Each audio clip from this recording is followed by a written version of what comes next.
Hotline Miami 2, Wrong Number, is a single-player, top-down shooter game for PC, Mac and PlayStation which I chose to play through Steam. It was developed primarily by Jonathan Soderstrom and Dennis Whedon, who together make up Dennaton Games. I was initially drawn to the game as a teenager at the promise of extreme violence, and it was an intrinsic piece of art in developing my taste. As I'm recording this, the stack of books next to me consists predominantly of Irvine Welsh, Cormac McCarthy, Ryu Murakami, and Chuck Palahniuk. The art I like now examines the kind of person I was in the past, an awful, hormonal teenager with an obsession with war, serial killers, weapons, and anything that had to do with violence.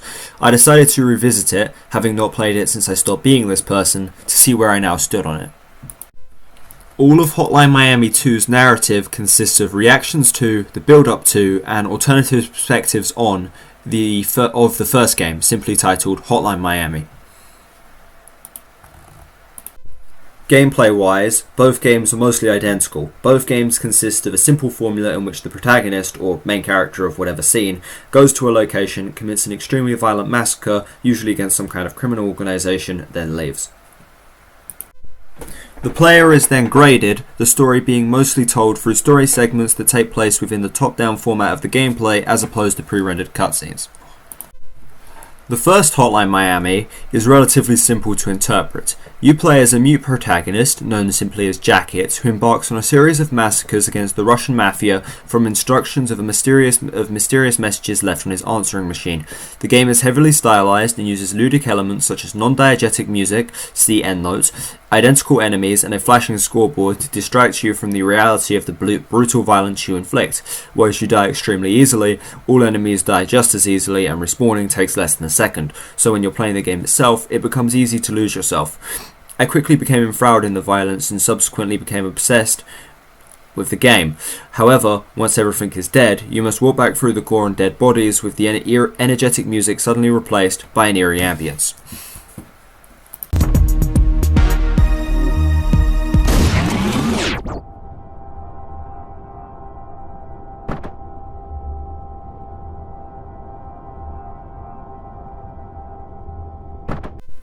The NPC Richard, who appears as a hallucination of Jacket wearing the rooster mask he wears to commit the massacres, asks, "Do you like hurting other people?" throughout the game, and the masterminds, modelled on the game's two developers, behind the operation mock the secondary protagonist, simply known as Biker, by saying that it was all just a game.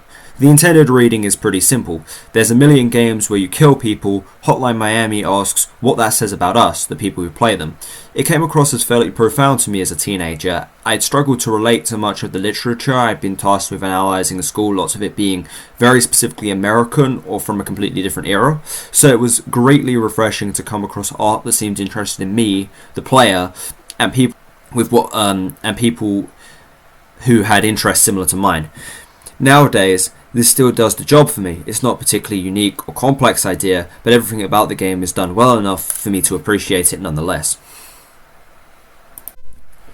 Unlike the first game, because what the story might be trying to say isn't so obvious, I didn't pay much attention to the story in Hotline Miami 2. I knew I liked the story and the characters. The story is nihilistic and horribly violent, so it appealed to me back then. Back then, I didn't really like any of the characters any more than the others, except maybe the fans, as I developed a liking for the two games' usage of animal masks. I didn't really care when they died, because the game does a lot to make you not care about death. The enemies are dehumanized by being identical, and each time you die, you can restart immediately. With this, I gained a better sense of the sadism, the hate, the sense of duty, the desperation, etc. that drives each of the playable characters and erodes their fear of death. The first game created the same effect by being heavily repetitive, with each violent massacre being followed by a surreally mundane trip to a convenience store, rental store, pizzeria or bar, which I recall relating to heavily, as at that time in my life I'd given up much caring about whether I lived or died due to the perceived mundanity and repetitiveness of my school life, which I was using violent art like Hotline Miami 1 and 2 to escape. Hotline Miami 2 has a significantly more complex plot, with 9 characters whose stories intersect in the levels they appear. On screen is a diagram I made to illustrate this. A lot of them, as is fitting for such a violent story, kill each other. The fans kill the henchmen, Manny Pardo and the son kill the fans, and the son kills himself. I mentioned earlier that I disliked most of the literature I had to study in school. The thing I liked most about Hamlet was that all of the characters killed each other in that too.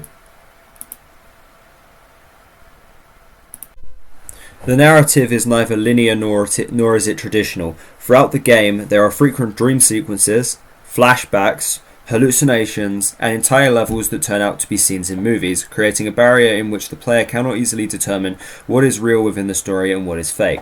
As such, the narrative can be best summarized as a series of vignettes, each with a different main character, which are reactions to, backstory to, or run parallel to Jacket's massacres in the first game. Martin Brown is an actor playing a slasher in a horror movie loosely based on the events of the first game.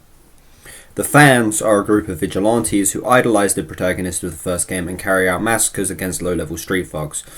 Manny Pardo is an egotistical police detective who moonlights as a serial killer trying to outdo the first game's killer for media attention. Jake is a white nationalist whose story crosses paths with the masterminds behind the events of the first game. Evan Wright is a journalist who throws himself into danger in his research into the events of the first game, despite having a family who depends on him. Whilst he chooses a non-lethal approach, knocking enemies out rather than killing them, he throws himself into death just as willingly as the other protagonists. The henchman and Richter are both antagonists from the first game whose lives are expanded on to humanize them. Richter is my favourite protagonist as he's the most sympathetic and shows a more human side to both Jacket and Richard, the two least human characters in the series, him being one of only two characters Jacket canonically spares in his massacres, and Richard comforts him before his death. Beard is a soldier in a fictional 1985 invasion of Hawaii by the Soviet Union. He appeared in many hallucinations in the first game as a convenience store clerk, a rental store clerk, a cashier at a pizzeria, and a bartender before being killed and replacing those hallucinatory roles by Richter. And finally, there is the son of the head of the Russian mafia, who served as the final boss in the first game. The common thread of each protagonist is that their stories are deeply critical of the way we interact with the world in video games, which is predominantly through violence. None of the characters die for anything, they just die. The game actively mocks the idea of dying for a cause, with the only reward for beating the game on hard mode, which is so difficult even I couldn't beat it as a teenager, being the lyrics to the American Civil War song For the Dear Old Flag I Die appear on screen, clearly meant as an ironic statement. It's all clearly shown to be avoidable. Most of them could realistically choose to stop their campaign of violence at any time. Richter and Beard are exceptions, but they don't. This is spelled out to them by Richard, a hallucination of the first game's protagonist with the head of a rooster, that they all see and serves as their connecting thread. He tries to warn them, albeit in an aloof and cryptic manner, as to where their actions will get them, but none of them listen. As Richter and Beard are forced to engage in violence, Beard being a soldier and Richter killing to protect his family, when Richard appears to them, he doesn't try to stop them. In fact, he's sympathetic to both, trying to offer some words of comfort before their inevitable deaths. They're also connected by the fact that they try to take Richard's advice. They both try to escape the violence of the world, Beard by leaving the army and Richter by escaping to Hawaii. I too ignored Richard's message as a teenager. I just thought it was cool because he was so mysterious and acted like he was better than everyone else, which is certainly how liking such violent art made me feel back then. As with most of the game, my appreciation for Richard has deepened over time. I look back at the time in my life of repulsion and fascination, a critical lens from a vantage point where I know how it ends, just as Richard looks over the player characters. But despite all this, death is as inevitable in the story as it is in real life, albeit given physical form in a nuclear bomb that wipes out the remaining characters regardless of their choices. Whilst it's left ambiguous as to what triggered this, as to who triggered this, as it was triggered off-screen by the off-screen killings of both the presidents of the USA and of the Soviet Union, one interpretation is that it was done by the previous game's masterminds. As previously established, they're a stand-in for the game's developers, thus one might say the ending of the game is inevitable because that's simply how the game is designed. You have a degree of ability to affect the plot in Hotline Miami 2. Using a phone in one scene will trigger a hidden scene in which Evan meets Biker. Taking a briefcase full of money in one scene will lead to the character having a nicer apartment in the next one. Whether you get through Jake's final level without dying will determine the circumstances of his death, etc. Playing as Evan, after his family leaves him, you get to decide whether he tries to reconnect or continue putting himself in harm's way to finish the book he's writing. But all the characters meet the same end anyway, and you always have to kill entire buildings full of people.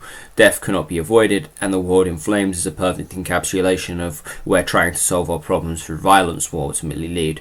Playing another video game, Spec Ops The Line, I was at one point forced to commit an atrocity. When this game was criticised by other players for not letting the player choose whether to commit this action or not, the developer responded there was always a choice.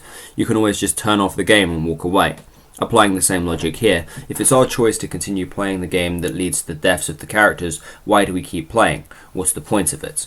Well, because it's fun. It's an extremely engaging video game. Despite a story that is wrought with hopelessness, nihilism, death, and brutal violence, it's so stylized you don't think about what you do until the music stops and you have to walk back through it. Even then, that brief self-reflective moment is cut off with the grading the game gives you. It's difficult to beat and even harder to get the higher grade, so I became focused on that instead of the actions. It's why I obsessed over it as a teenager, pursuing an A+ on every level, playing it so much I even earned an achievement called Genocide for the amount of enemies I'd killed in the process. In a sense, I became like one of the fans, violent and completely uncritical of my actions. Despite there being a million games where you kill people, there was always something special to me about Hotline Miami 2. I played much more shocking and offensive games back in the day, titles like the Monophobia, Hatred, and Super Columbine Massacre RPG, but Hotline Miami 2 is the one that stuck with me. Even though I didn't think of it that way, it was a piece of art, and was much deeper and more interesting than those games, even if back then I couldn't properly appreciate it.